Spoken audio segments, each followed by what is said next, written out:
We thought you might like to know that October is National Pregnancy and Infant Loss Awareness Month.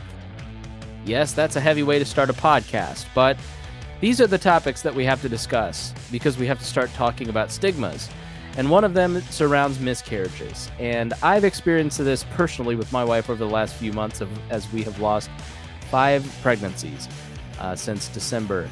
So it's a very personal topic that I wanted to discuss today. And my guest is Emma Ping of Selah's Grace Ministries and Jennifer Kitzmiller of the Indianapolis Arts Chorale. And we're going to talk about why there is a stigma. Why, when people experience miscarriages, do they feel shame? Why do they keep pregnancies quiet? Let's talk about it. Let's start having. Let's talk about it and have a real conversation and see if we can find a better way to heal from this grief. You're listening to We Thought You Might Like to Know with Chris Spangle. My guest is Jennifer Kitzmiller of the Indianapolis Arts Chorale and Emma Ping of Selah's Grace Ministries. Emma Ping, let me get my notes up here so I know you're.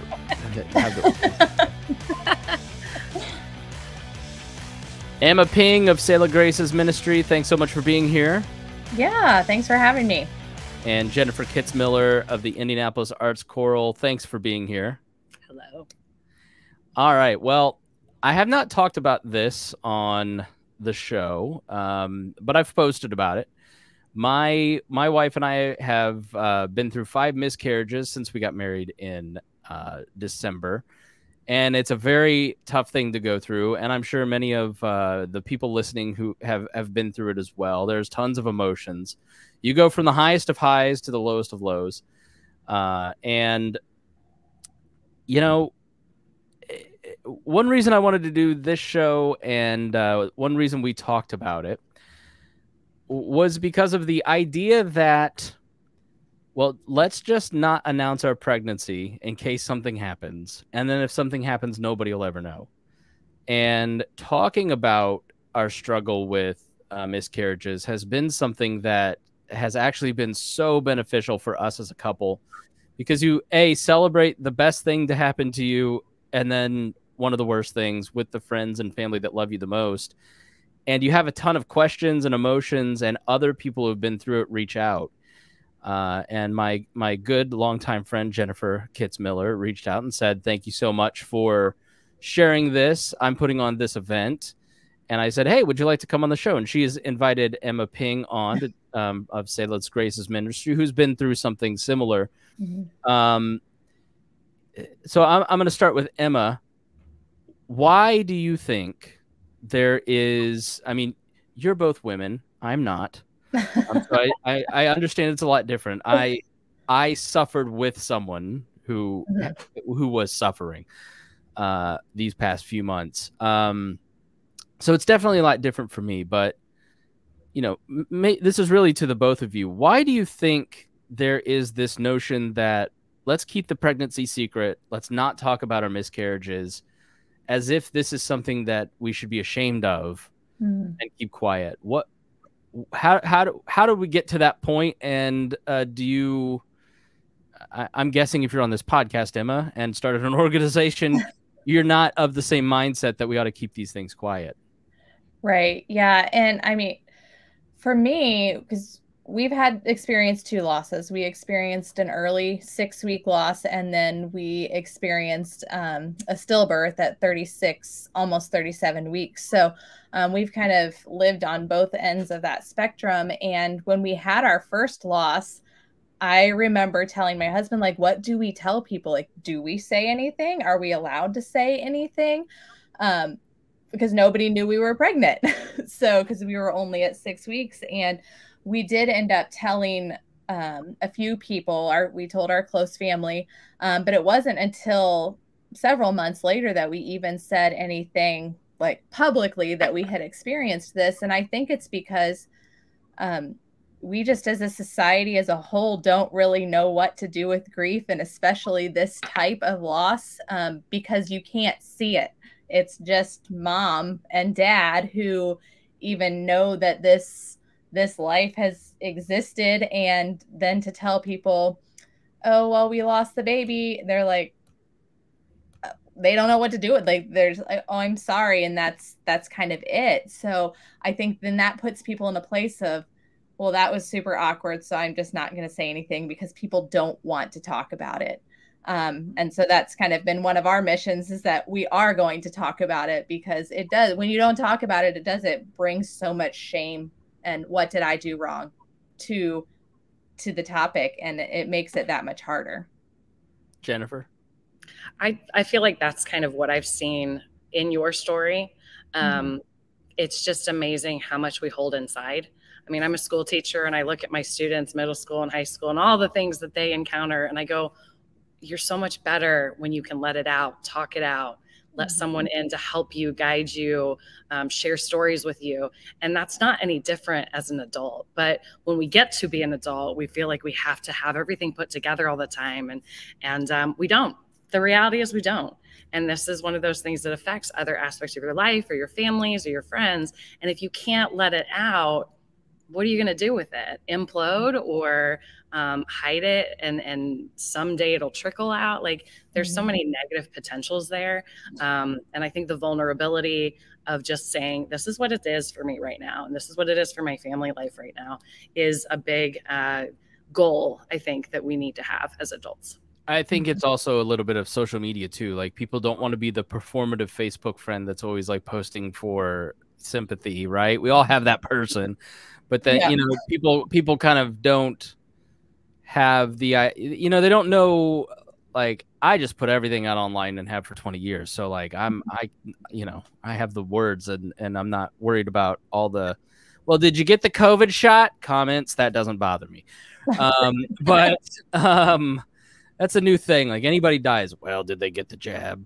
And you know, and you also have to kind of be prepared, if you're going to talk openly about it, like all the helpful suggestions from well-meaning people who are asking you about the thing that you've already tried or talked to a doctor about, or right. So I think having that conversation in public, people kind of don't want to go and post about it online, or even don't really have the words to kind of talk with their friends and family in person, because I think you're exactly right, Emma. We're very uncomfortable with being uncomfortable. Yes. With grief in general. I think that has been something that we've seen up close and personal the last couple of years, is people just don't know how to handle death, or the concept of death as a society. And it's, you know, this is one of the most personal losses that a person can have. But like, almost everybody's had like a grandparent pass, or they have had like a family member pass. And I think you nailed it, Emma.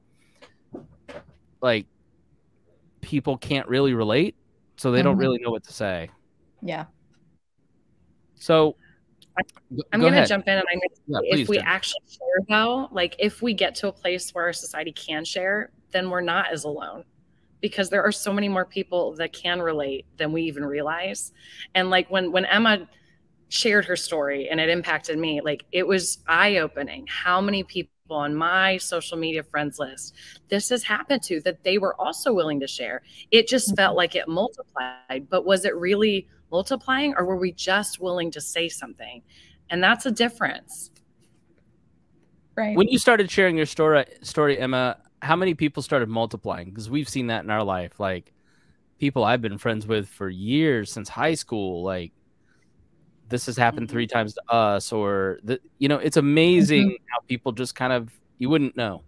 Right. Yeah. I mean, people started coming out of the woodwork to share their story and their experience. And it might not have been as late of a loss as we had experienced at that time, but it's still amazing how many people have this as a part of their story. And I've had the opportunity to share with some different groups that support us, who support Selah's Grace. And I shared with a group of older women, and it was, I would say, probably about half the room talked to me after I was able to share our story. And they said that was me, but I couldn't talk about it. I was just told to go home and forget about it, that it never happened. And so I think for a long time we haven't shared. And now these people are hearing, oh, there are people sharing about it. So now I feel safe to be able to share my story and my experience. So, I mean, it's not even just family and friends. It's people that we're just running into as we share our story. that just say, yeah, that's me too.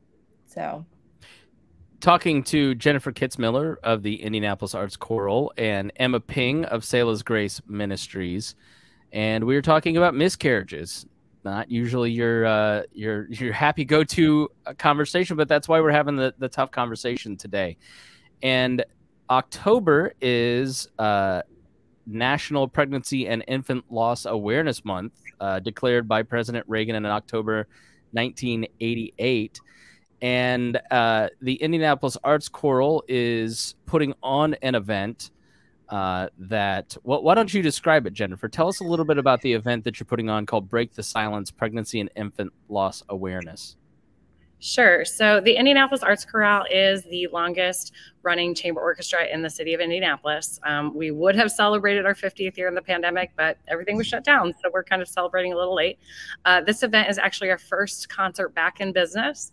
And it's been an idea that I had kind of pitched to Emma as could this be something we could sing for back in 2019? So I've been sitting on it for a while through this pandemic, waiting for things to be allowed to be out in the open again. But it's just a concert in some capacity. For us, it's music that we have grown to rehearse and really love from the get-go. It's just beautiful stuff. But we're dedicating it, or we're creating a space that's dedicated to an audience that has experienced this type of loss. So we're performing Kim Andre Arneson's Requiem for Solace. It's a 8-movement work with some Latin texts and some English texts and things like that. But it goes through the gamut of emotions. It goes through, longing and hope and anger and despair. It goes through all of that, just like any good requiem and music would do. But it's not dedicated to anybody. The composer notes just say it's dedicated to pretty much no one, and therefore everyone. So in this case, there's some really beautiful moments that we're going to make connections with, stories and sharing from folks like Emma, and kind of dedicate it and hone in on this topic and make it hopefully a safe space to sit and listen, grieve, light a candle, come up and read a name or write a name down if reading is not someone's passion. And just sit with it. We're trying to partner with a few other nonprofits that deal with this type of loss in some capacity, whether they've been impacted by it or whether they have resources for someone who's been impacted by it, and just create a little bit of an education spotlight that this is out there and these organizations exist. So it's trying to bring together a few different things around the premise of a concert, a choir concert. And you've done this in the past, correct? This is not the first one? Choir concerts in general? Oh, so this is the first one for awareness around infant. Oh, yeah, this is the first one for this type of topic. I think in our history, we've done concerts centered around organizational outreach or community outreach of different kinds, but the history is varied. And oftentimes choral and just general music organizations, they just pick music that they love or pick music that hasn't been done recently and just perform. So you're always talking about the demographic that is also a musician or also appreciates music. But this is a little different. We're hoping we'll have folks that love us as an organization and would come to a concert anyway, no matter what we're singing, as well as folks that just love music in general. But now we're also trying to find a specific audience that we're trying to create this space for. It's a little bit different than what we've done in the past, especially in the recent past, but it's kind of an exciting passion project so far. So Emma, when Jennifer sent me the note inviting us to the event, we're out of town, so unfortunately we can't go. But my wife's reaction was like, now obviously it's very, we're 2 weeks out from our last miscarriage, so it's very soon. But what would you say to somebody that is hearing her describe this event that has that reaction of, go ahead. Like what, encourage them to come, or what do you think that they might experience? Her issue was, I don't want to cry the whole time. Yeah, no. And I totally get that, because I have been there. I remember getting our first invitation to, it was the I think it was actually a Pregnancy and Infant Loss Awareness Month, like remembrance ceremony at the hospital that we delivered at. And I remember getting that invitation in the mail and having that exact same reaction. Like, I don't know if I want to go stand with a bunch of strangers and kind of like air all this emotion out that I really don't even want to show to people that I know. So why would I do that with strangers? But I have found in my experience that getting over kind of that hump, if you will, of anxiety and anticipation of what it could be, and kind of leaning into whatever it is, whether it's a concert or a remembrance ceremony where you just go and light a candle, or for me, that first one was even just going to a support group to talk to other parents who had experienced this type of loss. But just getting over and through that initial anxiety and just showing up, whether you participate or not, you could sit in the back and just observe.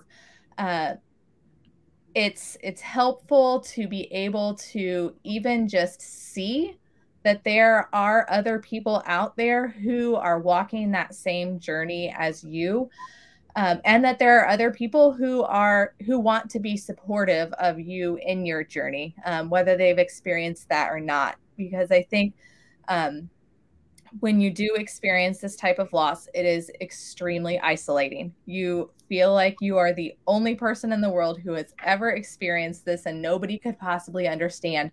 But when you do start exploring those opportunities like this concert, you see that there's a whole community of people who have been there, who want to be able to help hold you up on this journey and want to help walk that path with you, because they know what it's like and they know those emotions that you're feeling 2 weeks out and 2 months out and even 2 years out. We're 4 years into our journey, and there are still things that surprise me about things that just hit me like I didn't think they would hit me. So it's a lifelong journey, but being able to have those spaces to receive support and to maybe let out some of those emotions that you didn't want to let out, it's very helpful and it's very healing. So I would encourage anyone who has been there and who's maybe thinking, I don't know if that's for me, just give it a shot. And it might not be for you, and that's fine too.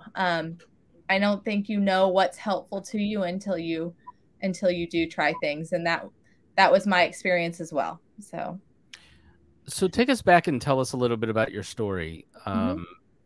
Just, I guess, start at the beginning, and then we'll talk about, the healing process after that. Yeah, absolutely. Like I said earlier, we had experienced a 6-week loss. It was after our second child. So I have 7 children total. So all of our kids are about 18 months apart. So we had our oldest 2 boys, and then we experienced our miscarriage, and then we had 2 children after that. And so Selah was our 5th baby, and she was a complete surprise from the very beginning. We were not trying to get pregnant. And so my husband... My wife is the oldest of 11, every 18 months as well. Yep. I don't know why you were surprised. Right, exactly. Yes. Yeah, we had it figured out by then, but yeah, I remember texting my husband at work, and he said, I just laid my head on my desk for so long that people asked me, are you okay?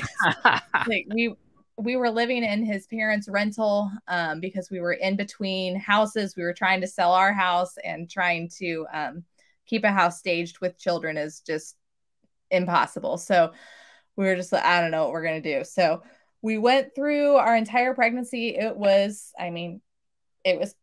a perfect pregnancy. There were no concerns. Everything was completely normal. I had just had, I think, my 36-week appointment. We scheduled out the rest of my appointments. We even had the induction on the calendar. So we were 2 weeks away from our induction. And may I ask, for those of us who don't know, how many weeks is a pregnancy? What's kind of the 9-month point in weeks? 40 weeks. Okay. So, yeah. So I was at 36 weeks and 5 days. And the day before, I remember waking up and thinking, I just don't feel as pregnant as I did yesterday. when I thought that's stupid. Like, you can't think about that. So I just went to work, and I work for a church. And so it was a Sunday. And so we were busy because I work as a children's ministry director. So I'm on my feet the entire Sunday morning, chasing kids around. It was an insane Sunday anyway. And so I never felt Selah move during the day because I was so busy. So I didn't think much about it. And then I remember that night thinking, like, she's usually pretty busy at night, but she's not tonight. And so I remember like just pacing the house and trying to think of anything and just trying to talk myself out of there being anything wrong. So I woke up the next morning, and they always tell you, if you don't feel the baby move, go drink orange juice or something crazy like that. And we didn't have any, so I made myself a plate of chocolate chip waffles and drowned them in syrup. And there was like, I still didn't feel anything. So I text my husband. He was working for 911 at the time. And I told him, I said, I just feel like something might be wrong. And this was, I think, 2 days before school started. No, it was a day before school started for our kids. So I dropped my kids off, and I called the doctor's office and told them that I hadn't felt her move, and I just wanted to come in and kind of get my mind put at ease because we were so close. Surely she's just laying funny, or and at the worst, I thought we'll just have a baby today, and well, she'll get here early. So I went in, and we had a non-stress test just to see if they could find her heartbeat or if she was in distress of some sort. And I walked in, and the tech was like, "Hey, I remember you from a previous pregnancy." So I'm like, "Yeah, I've been here several times before. This is number 5. So you probably do." So we sat down, and she couldn't find the heartbeat right away. And she kind of was playing with the monitor, and we heard a faint heartbeat, but that was my heartbeat.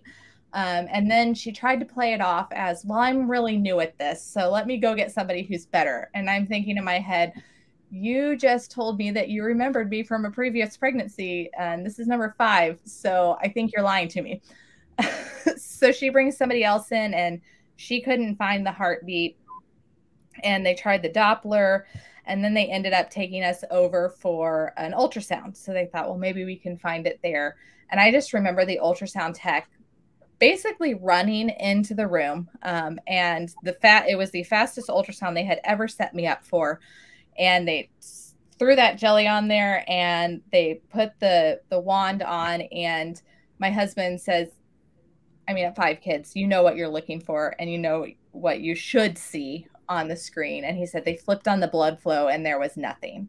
And he said, I knew then that she was gone. And so they told us, and they had to do another ultrasound after the doctor came in because the tech could not tell them. They can't make a diagnosis or anything. So my doctor came in, and she said, I'm just doing this because I have to confirm what they think they saw.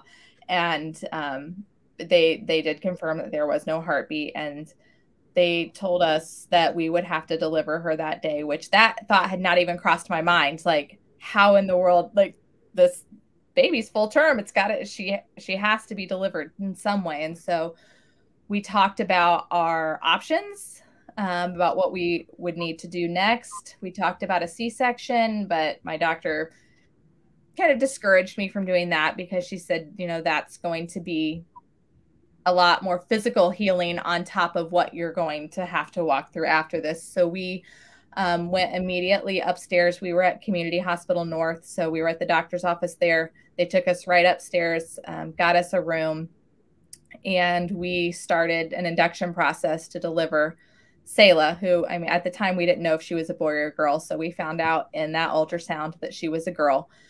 So just going through all of those emotions, and I just remember sitting on the bed for a really long time. Just like, I didn't want to start the process. And then I finally looked at my husband and said, we probably should get this show on the road. And so at 6:30 that evening, we delivered her, and she was beautiful, and she was perfect, and you couldn't tell that there was a thing wrong. And once she was born, they were able to determine that she'd had the cord wrapped around her neck 3 times. And they also found a quarter size knot in her cord that was really tight. So a total freak accident, nothing that we could have done to prevent it. And so then after that, it was just the process of deciding what to do next. So. Yeah, a couple things ring true based on, you know, our experiences. The one that was the most pronounced, but really all of them, that feeling of not being pregnant happened every time, which, you know, she just knew, like, Yeah. you know, and sort, you know, multiple miscarriages is very rare. So we still don't have answers. We still don't know what's going on. And then you go to doctors, and one fertility doctor that we spent 6 months waiting to see, science just doesn't know. I'm sorry, we just don't have any answers for you. If you're not interested in doing, you know, IVF, then there's nothing I can do for you. I'm sorry. And we're just like, so are we just going to keep having miscarriages? And like, no answers, right? We had a really good meeting with a doctor who was like, well, it could be these 20 things, it could be these 20 things, and we're going to figure it out, right? So, but the 6 or 7 week old not knowing what to do with what is very clearly a human being, I think is a situation that you never expect yourself to be in, because you don't know what to do, right? You don't, you know. So how does Selah's Grace handle that? Like, if you're in that situation where we're like, I mean, I'm sorry to be crass, but flush the child down the toilet? Do we have a funeral? Do we, you're not prepared for that moment, just like you said.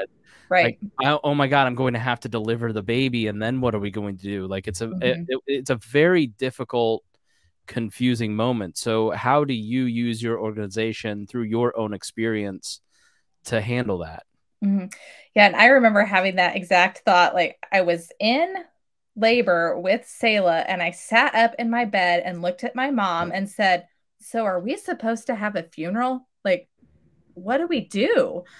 And so a lot of what we do as we support families who have been there is to just share our own experience and share that what you're thinking and the thoughts that you're having are completely normal, because the things that you're thinking, well, these are really not thoughts that I should be having in a moment like this. Like I what shouldn't. did I do?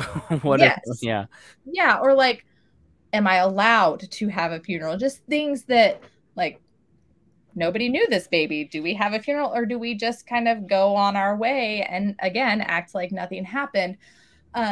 So it's more of kind of personally coming alongside these families that we're connected with, because it's most of the time when we connect with a family personally, it's because another person has reached out to us and connected us to them. So it's just a lot of open sharing about our experience and just being open and willing and providing a safe space for them to ask those questions, no matter how crass, or because you think a lot of things and your mind goes a lot of different places, and it's totally normal. So just trying to validate and to support that. And then with the hospitals, we don't always connect with the families who receive our resources in the hospitals, and that's completely okay. We always offer, I put a card in there with our contact information, and some families have reached out, but most don't, and that's okay. But it's more of just being available and to walk that road and to answer those questions that you don't feel like you can ask anyone else. Yeah. So what about your experience led you to start the organization? Was it, I mean, tell us about the weeks after, and then how did that lead to Selah's Grace Ministries? Yeah. I remember we didn't spend that much time in the hospital.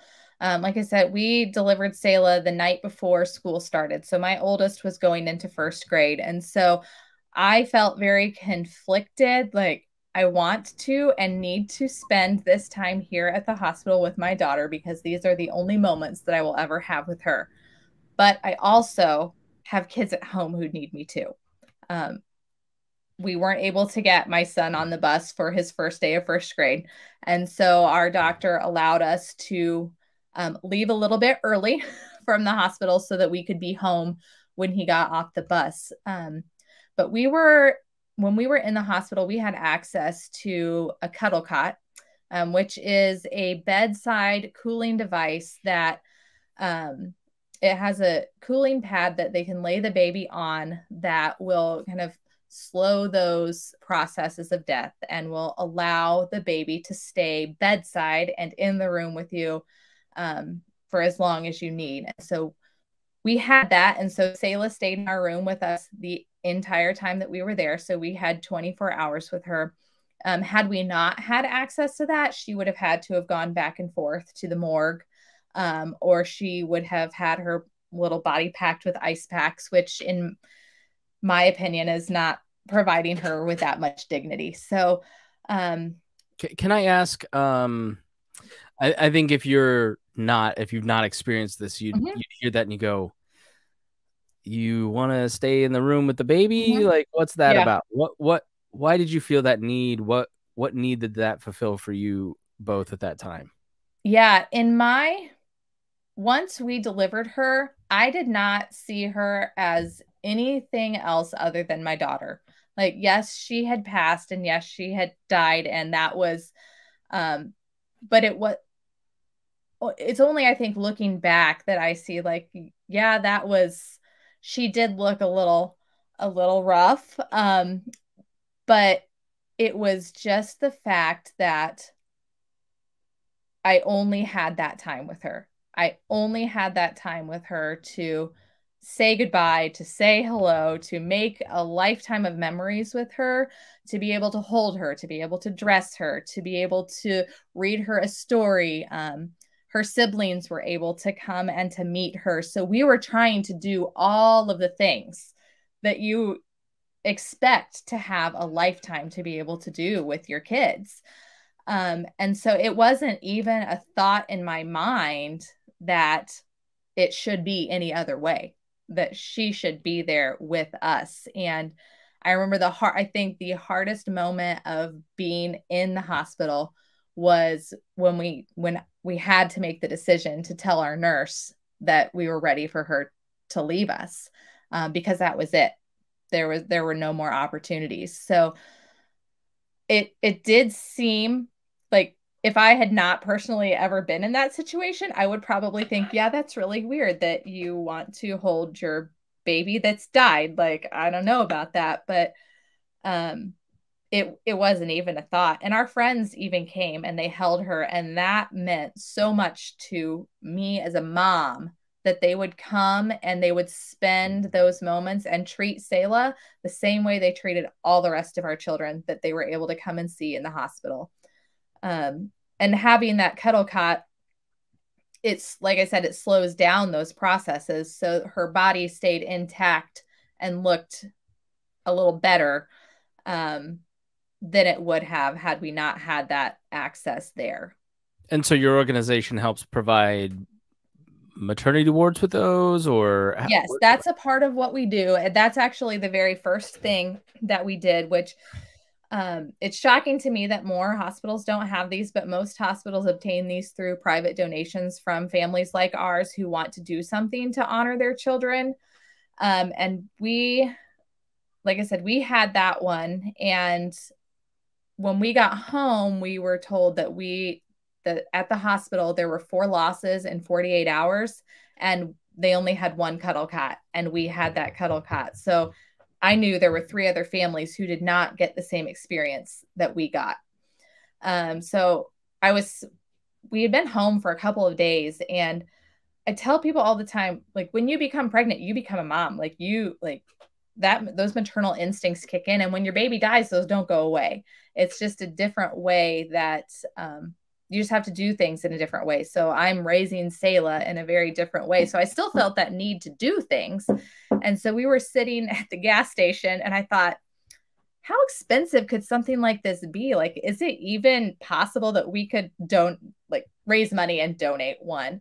And so I looked it up and it was only like $3,000, which blew my mind because I was like, that's like a drop in the bucket on some other hospital equipment. So I pitched it to my husband. He's like, yeah, well, let's do it. Let's try. And so I thought, you know, by August, by her first birthday, I would like to have this done. And I think it was October or November after she was born, we had raised enough money, plus some, to be able to donate our first cuddle cot. And we were actually able to donate that to Community Hospital North so that they had a second unit available for families. And the same day that we donated that, they actually were able to send their existing cuddle cot to another network hospital because another family needed it. And then they had the one that we had donated in Selah's honor. So, yeah, we work to donate those to hospitals so that families have that time with their babies. So I think the most awkward part has been our 3.5-year-old, because she doesn't really get it. Mm-hmm. She kind of gets it. She knows that she has brothers and sisters in heaven, and she's very excited for us to have another brother and sister on the ride here today. She's like, I'm going to get a motorcycle, and it's going to be pink, and my best friend's going to ride on the back, and then we're also going to have a baby seat, and my baby sister can ride on that, and then mommy's going to have a baby and be happy and cuddle it, right? Mm-hmm. So I love it. She's very excited about having a baby brother or sister, but she doesn't understand. And the other day, she was jumping on the bed. She's like, I'm so excited. Like, why are you excited? She goes, because mommy's going to have a baby. I go, honey, mommy's not pregnant, so she's not going to have a baby. Is it sick or dead? No. I'm like, you know, it's having to have a conversation about like sickness or death. Yeah. She understands, but she doesn't understand.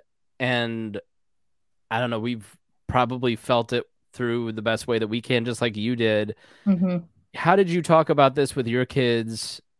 How have you heard other parents talk it through with their kids of varying ages? What advice do you have for us? Yeah. Parents. Yeah. That was one of the first questions that I asked when we were in the hospital, because our daughter, Charlotte, she was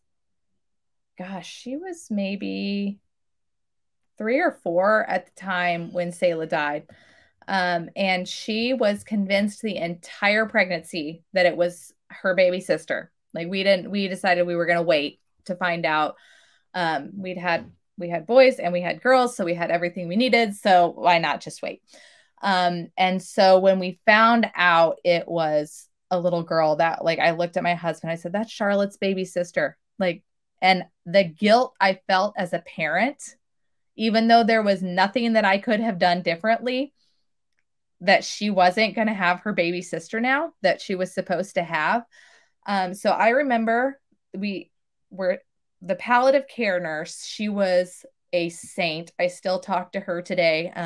She's the most wonderful human being I've ever met. I remember her sitting on my bed and I looked at her and I said, how do I tell my kids this? Because we have to tell them. It was very clear and obvious that mom was pregnant. They were involved. The Saturday night before, we'd actually had Charlotte's birthday party and the kids were stalling to go to bed like kids do. And so they were all telling the baby goodnight. And so like all of them. And Charlotte kissed my belly and tucked her baby in. And then they all went to bed. And it was that next Monday that we found out that Selah had died. So that's a very special moment that I'm really, really glad that they had that opportunity. And I think it was, I am very positive that that was a moment that God gave my kids to be able to kind of say their goodbyes to their sister. But she looked at me and she said, you have to kind of follow their lead. My oldest was going into first grade, like I said. So walking into the hospital, he knew that we weren't supposed to be there yet. He knew that the fact that we were there meant that there was probably something not right. He picked up on that right away. And so I said, what do we do? We've got this baby in our room and I don't want to traumatize my children. Like I don't want them to like go the rest of their lives and have this huge trauma around this. I want this to be a good experience for them. So she said, you just have to follow their lead. You have to be direct, use very clear language. Don't use ambiguous terms like, oh, we lost the baby, because in their minds, you lose something and then you find it. One of our friends told their kids that we lost the baby, and they were on a walk one day, and she said he looked up at me and said, well, did they ever find their baby? So you just have to be very clear and very black and white. And so she said, when they get here, we will have Selah not in the room with you. That was the only time that she left the room, so that they can make the choice as to what they are comfortable with. So we brought the kids in. Selah wasn't there. We sat them down. My husband told them what had happened, and then he just asked them, do you want to see her? My oldest did not. He's a typical firstborn. He's more quiet. He observes a lot. So he sat back in the dad's lounge that they had in the room, and just as the firstborn, yes, and Reagan's this way too. You must be stoic. You're partner-ish. You must show no emotion. Yeah, Jennifer's one as well. Yes. Yep, that's him. I'm a second-born middle child, so oh boy, I'm not a firstborn. So he just kind of sat back and observed. Our second, Hudson, he was all about it. He wanted to hold her. He wanted to see her. We have incredible pictures of him with his sister. Charlotte wasn't sure. She would look at her, and I was really, really hoping that she would hold her. And right before they left to go home for the night, she did ask to hold her. And so I'm really glad she had that moment with her little sister. And then my youngest was about 18 months old at the time. So he was doing handstands and eating tacos in the hospital room and had no earthly idea what was happening. So we had the spectrum of it. And it was really once we got home that we had to have more of those hard conversations. It was, well, where's her body? What did you do with her? Like, where did she go? And I had to explain cremation to my first grader. And I'm like, how do you explain that without scarring them for life? Yeah. And did you? I mean, how? I did. Like, I think I might have Googled a little bit, like, how do I do this? Kid-friendly cremation dogs. Right. There's a book out there, I'm sure. Never think you're gonna have. I think I ended up telling him they just took her body into a really hot room and it turned to ash, and he was okay with that. And he looked at me and said, okay. And then he went and played. And then my Hudson, our second, we told him that her body would come back to us in a box, and he was convinced that she was going to be dropped on our doorstep one day, like an Amazon package. But it was just all about being very direct and very clear with them. Like, yes, she did die. We had questions like, well, then do all babies die? And it's like, well, did you die? No, you didn't die. It just, like, it happens sometimes. And there's nothing that anybody did wrong. And we had some really good books that talk about death and the death of a sibling specifically that were given to us that we read to them and that they still ask to read today. One of them was we were going to have a baby, but we had an angel instead. And it just kind of goes through, it was really similar to our situation. Like, you saw that mommy was pregnant and now she's not, and mommy's sad. And so kind of going through all the things that they observe in the house because they're there and they're observing your grief. And then the other one was Ethan's butterflies. Just, it was a more symbolic, but just talking about how they're always there. And then later, our oldest we did send him to see a counselor because he was, like I said, more aware of just things that were happening. And she did a book called The Invisible String with him and just how you're still connected. So we had lots of resources like that. But it was also super important that we had open dialogue with them and we're just willing to answer their questions, and we're willing to show them that, yes, mommy and daddy are really, really sad right now. And this is why. And I feel like they've come out in a pretty healthy spot. I mean, we're 4 years down the road, and they love their sister. They talk about their sister. They know that she's died. I do email their teachers at the beginning of the year to give them a heads up that, hey, you might hear these conversations and this is why. So Selah is very much a part of our family, and they talk about her like she's still here, which some people get a little weirded out by, but it's their sister. So, what else does Selah's Grace do? Before while we start wrapping it up here. And Jennifer, I promise I will ask you more questions. I just very engrossed in Emma's story. You should do a podcast, Emma. I think you're very natural at this. I've been told to write a book, do a podcast, do something. Maybe someday when my kids are a little older. Yeah, right. Do you homeschool too?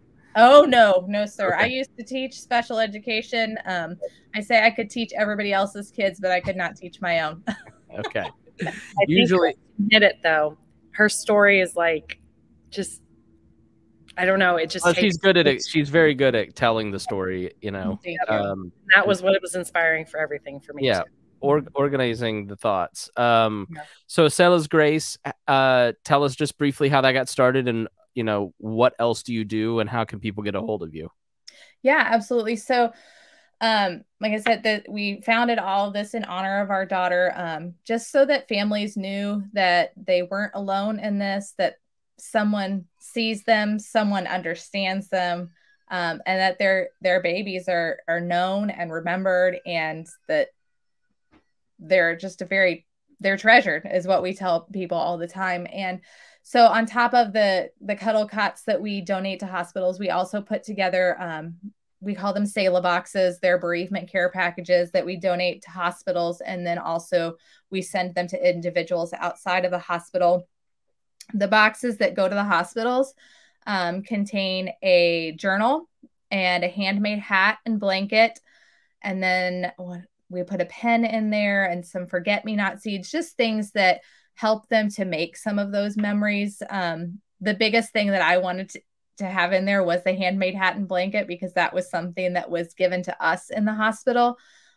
We went there obviously not knowing that we were going to have a baby. And so we didn't have anything. We had nothing for her that you would think to take to the hospital with you. So having that blanket, and something that I actually was able to use with her to care for her, and that I was able to take home with me, was super important. So we tried to think of things that were helpful to us in those moments to put in these boxes. And then I also put in a handwritten letter to the mom. I'm working with my husband to get one to dad in there. So that's a little bit of a work in progress, because I think dads get forgotten pretty often in this process. Yeah, I feel a little weird saying like we had a miscarriage, because I didn't have a miscarriage, but right, yeah, but you're still there with.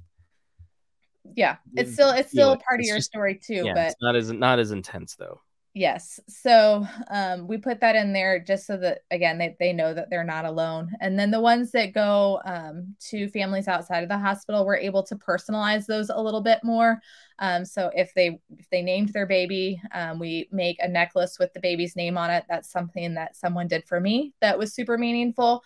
And then we put a willow tree angel in there, and then the journal. Some of the things in the hospital and the individual boxes are similar, but we don't include the blanket in the individual ones because they're usually getting those once they've gone home.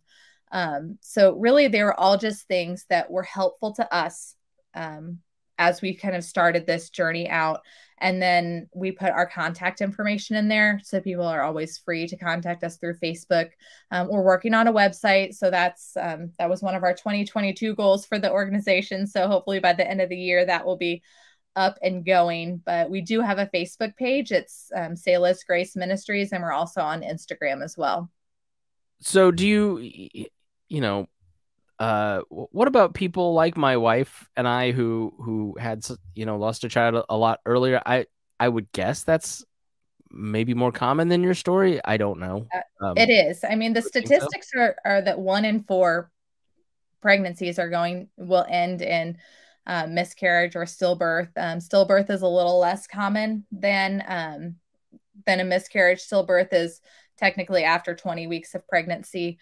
But yeah, still miscarriage is way more common. It's a way more common story that women and families do have. So do do you have like groups or any kind of community that you build that, you know, if somebody's listening maybe outside of the area that has experienced it in the past, or, you know, if they want to give back, or maybe they just haven't faced what happened yet? I mean, how can people engage with you? I'm sure there's a lot of people listening going, I want my wife, or I want to talk to Emma. But that's Yeah. and I'm sure you would. You seem like the kind of person that would take those direct messages, but Yeah. you know. And I absolutely do. I do it all the time. And I think that's my favorite part. That sounds really weird to say that that's my favorite part, but I love being able to talk to other moms. And my husband, when I ask him to, will talk to other dads too. So he's more than willing, but I love being an open book and just sharing our experience and being able to help somebody else to kind of work through their experience as well. But we don't currently have groups, like large groups, but there are other organizations that we know of and that we connect with that we like to refer people to. The Scotty Michael Foundation is another organization in the local Indy area. They have a coffee group that meets at the Well in Fishers once a month, and I believe they also have one in Fort Wayne that just started. And then we're connected with lots of other like hospital-based support groups. That was the first place that I got my experience. Riverview Hospital, their bereavement coordinator is amazing. Her name's Dee Dee Flaherty. I didn't even deliver at Riverview, and she and that entire group just welcomed me into kind of their circle. And those moms are some people that I talk to way more than the once a month support group meetings. And there's moms in these groups that are 10 years down the road. There are moms that are like 10 days down the road. So you get the whole experience. So right now we refer out. We'd love to be able to do that in the future, to do the more like group meetup. But honestly, my favorite way to connect with moms and with families is just one-on-one and just having those conversations, and let's go meet for coffee. So we air on college and high school radio stations, and have a lot of future moms out there, and you know, maybe some of our podcast audience are going to have kids. How do I put this? You find yourself in this situation. What advice would you give them? What should they do? Like, what's the break glass in case of emergency thing that, you know, I do this, contact this person. I don't know. Like, we didn't have that. It just sort of, now we're like, you know, okay, well, this is what it is. But the first 2 times it was like, I don't know what to do. So prepare them. Right. Yeah. I mean, I think the best thing that I tell people to do is first know that you're not alone in what you're experiencing. There are so many other people out there who have experienced it, and don't try to walk it alone, because it's really hard to do. And I tried to do that initially. I didn't think that I needed to reach out to anybody. I didn't think that I needed to talk to anybody. I didn't think anybody would understand. And it wasn't until I did reach out and tell people, hey, this is what I'm experiencing. And hey, I need help to get through this because I don't even know how to do this. That I think would be my best piece of advice is to reach out to someone, or just say, hey, this is what I'm struggling with. And more than likely, if you say something, somebody is going to reach out to you because that's what somebody did for them. And like I said, I'm more than happy to be that person for people, whether I know you or whether I don't know you. It doesn't matter to me, because it's that important to me that people know that they're not alone in this journey and that they don't have to walk this road alone. I would just say, you know, ask your moms and sisters and grandmas, and what has been surprising in this process is to find out how many there are in all of our families, but nobody ever talked about it. Yeah. Because our mom's generation and grandma's generation, it was not a, you know, my grandparents on my mom's side, actually, Patrick, very much a similar story to Selah. Mm-hmm. Very late miscarriage, has a grave marker, you know, like very much a part of my mom's family, you know, Mm-hmm. but then other places it's not that way. Jennifer, give us, you know, if you are interested in community, then Jennifer is putting on a great event. Please share a little bit more about that event. What's your elevator pitch? I think the similarities to the community that Emma describes, needing that community, is exactly what musicians know. And that's the reason we do music. And we love sharing that. So it just feels so in tandem to put music to this journey. And no matter where they are on that journey, it literally could be any reason you're in the audience. We will never know if you have been a person who has experienced a loss or know someone who will. We don't know if 2 weeks from now you're going to have a coworker that does. And all of a sudden you have information that may help them, or you can not be as awkward when they share that with you. I don't know how it will impact someone, and I can't predict that.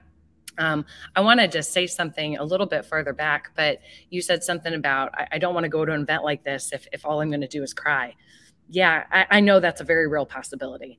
I also know that there could be somebody sitting right beside you who notices you crying and holds your hand, you know, and gives you the space to do what you need to do and grieve the way that you need to. We're partnered here with Meridian Street United Methodist Church. That's the place that's hosting us for this concert.